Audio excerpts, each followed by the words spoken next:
What is this going to mean, do you think, to a new generation, Lion King coming out in 3D in theaters?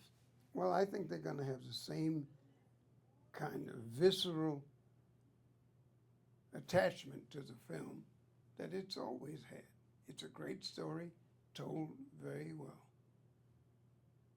It means a lot to a lot of people. Yeah, I know. I know. And I'm happy to be a part of that. I believe it is the single largest home video sale in history, something like that. What do you think? What caused that? What is it about this film that caused that? A great story, told well. It's one of those things that's hard to quantify. You can qualify it all you want, but hard to quantify. Well, why would it keep going, and et cetera? Why does it mean that? I don't know. I don't know. I think the story struck a nerve in human response that one is lucky if one can do that. And we all keep trying time after time to make that connection. And Lion King made it, among others. Now, take me back to 93, 94 when you were in production of this. How did you come up with this character's voice? Well, as I've said before, I was trying to, as we were trying to discover this voice, because the voice is the vehicle.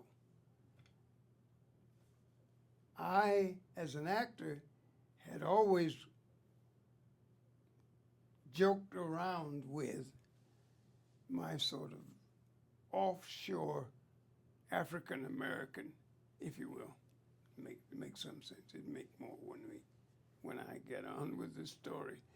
I had been thinking that I was going to do a Jamaican accent.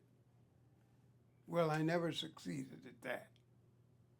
I mean, my Jamaican accent is poor, if it exists at all.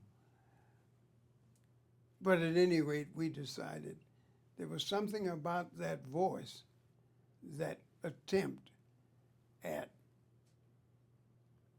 an accent that made sense for Rafiki and the Lion King, and we just kept using it and using it. And the amazing thing, the miracle of it to me, was that the more I threw caution to the wind and didn't question what I was doing, the more sense that character made.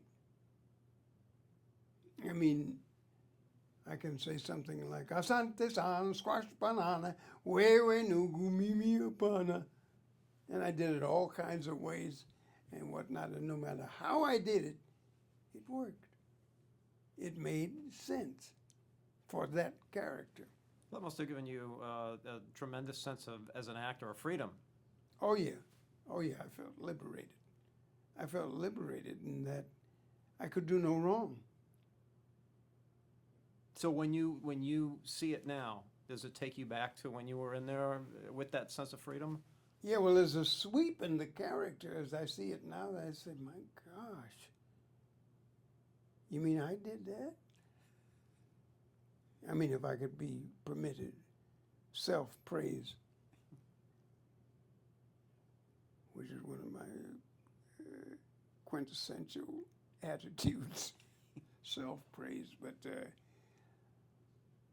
it has a sweep in the character that I said, I don't understand how that works. But it came out of really just stopping my superficial examination of what I was doing or saying. Yes, go on back to your tribe. And there were certain words that when I said them, that seemed to come out of the accent. We had to go back and make sure that that word was understood or would be understood by the audience, because what might make sense in terms of the accent, however, might not make any sense to the person hearing it because they're not thinking in accent. They're just thinking, can I understand that word?